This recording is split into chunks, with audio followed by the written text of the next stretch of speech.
The government is opening the doors to thousands of overseas building products in the hope it will reduce prices for builders and buyers. Now, how are they doing this? Well, Building and Construction Minister Chris Pink says the move will end monopolies on a small number of products like plasterboard, cladding and external windows and doors. Ankit Sharma is the Chief Executive of Master Builders with us this morning. Ankit, good morning. Good morning, Ryan. Good to see you. Do you know how much this might actually save us? Well, the building materials are typically 25% of the total build cost. So any competition and reduction will just flow straight through into overall build costs. I think that will probably make a big impact in short to medium term, but also give consumer and designer more choices. And I think it also, over time, reduce shortages and delays and reduce overall time it takes to build a house. Which would all be great stuff because it does take too long. In fact, 50% more expensive to build a standalone home in New Zealand than it is in Australia. You said 25% of the cost is those materials.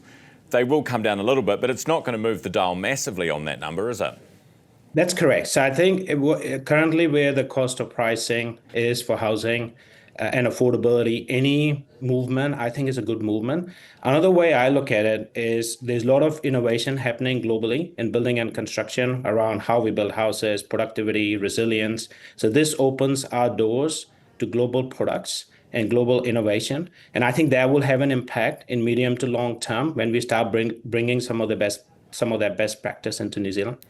What's the other part of the cost? What's making this up? I mean, obviously there's land, but we're talking here about just the building cost, being 50% more than Australia. What's driving that, if not the products? Is it wages? So yes, the labor cost is quite a big cost in New Zealand, and the compliance costs. So it takes on an average 19 months to build a house in New Zealand when you get all the compliance compared to what happens in Australia and overseas. I know government is looking into streamlining the compliance process, looking at 67 building consenting authorities, and looking at if we can have rationalization and more consistency. So I think red tape contributes quite significantly to the cost, along with labors and materials. And that's why we need to look at all of those solutions to bring the cost down. Okay.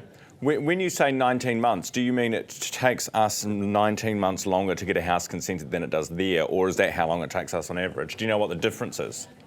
It takes on an average from the time the code of compliance is from the time a consent is given to actual code of compliance is issued in New Zealand. It takes on an average 19 months, which is quite a long time.